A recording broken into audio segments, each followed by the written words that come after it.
aventure humanitaire, sportive et humaine aussi, où on a donc pour mission d'apporter environ 50 000 fournitures scolaires au Maroc pour les écoles là-bas qui se sont construites grâce au Castral Trophy ou qui vont se construire potentiellement. C'est vraiment de s'amuser. On a récolté l'argent, le budget qu'il nous fallait.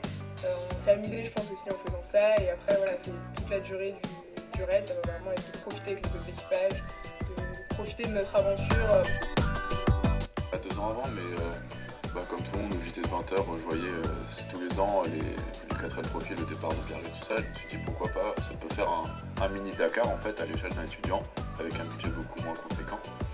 Et je savais qu'à l'ESC on avait l'association qui pouvait nous aider à mettre en place ça, parce que ça fait quand même un gros projet, on a un peu peur quand on arrive dans une nouvelle école, on ne sait pas trop ce qui nous attend.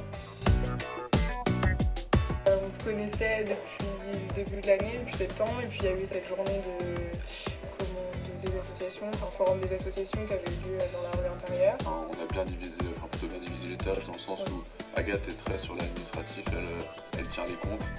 Et moi je suis pas très doué pour ça, on va dire que je suis plus soit dans les partenariats, soit à bouger la 4L, l'emmener chez le mécano, voilà. Mais chacun fait sa part du job en fait. Forcément comme tout garçon, dans le stéréotype du garçon j'adore l'automobile. Et le 4L Trophy comme je disais tout à l'heure c'était un moyen assez économique entre guillemets d'accéder à un rallye, de posséder une voiture de quasiment collection maintenant. Le côté voyage et découverte, je pense pas que ça soit donné à tout le monde de dormir pendant une petite semaine dans le désert et de se réveiller le matin avec cette vue. Donc oui, il y a vraiment ce côté voyage qui me plaisait. Tester notre endurance et si on peut vraiment se supporter dans des conditions extrêmes. Pourquoi pas recommencer.